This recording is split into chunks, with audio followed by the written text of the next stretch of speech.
மரணம் செருப்பின் வாருக்கும் நெருக்கத்தில் இருக்கிறது. அல்லாஹ் கட்டளையிட்டால் இந்த கடத்தில் மலக்குல் மௌத் வந்தால் எடுத்து விட்டு சென்று விடுவார். அவ்வளவுதான்.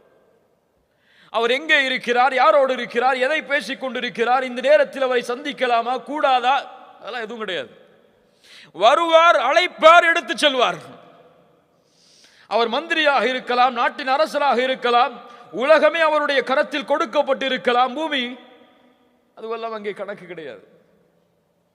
அந்த மலக்குல் மௌத் இந்த நேரத்திலே, இந்த நிமிடத்திலே எம்மை சந்தித்தால் அந்த ரப்பை நோக்கி செல்வதற்கு நானும் நீங்களும் தயாரா? இதை கேளுங்க. தயாரா? அந்த தயாரிப்போடு தான் நாம் வாழ்ந்து கொண்டிருக்கிறோமா? அந்த தயாரிப்பை நோக்கி தான் நம்முடைய வாழ்க்கை நகர்ந்து கொண்டிருக்கிறதா? அதை நோக்கிய பயணத்தில் தான் நம்முடைய வாழ்வை நாம் அமைச்சிருக்கிறோமா? என்னுடைய மனைவி அதை நோக்கி தான் செல்கிறாளா? என்னுடைய குழந்தை அதை நோக்கி தான் செல்கிறதா? எதை நோக்கி செல்கிறோம்? அப்படி என்றால் முடிய போகின்ற இந்த துன்யாவை நோக்கியா? நாளை எம்மை கையை விட்டு விலகக்கூடிய இந்த துன்யாவை நோக்கியா?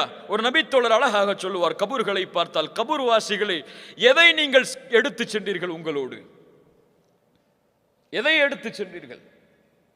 உங்களுடைய வீடுகளா? இன்று அதை யாரோ பயன்படுத்துகிறார்கள்.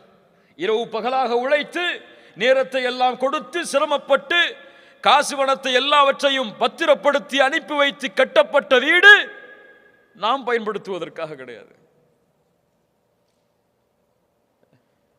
உன் அழகழகான வாகனங்கள் யாரோ பயன்படுத்துகிறார்கள்.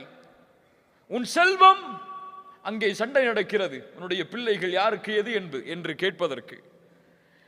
நீ உனக்கென்று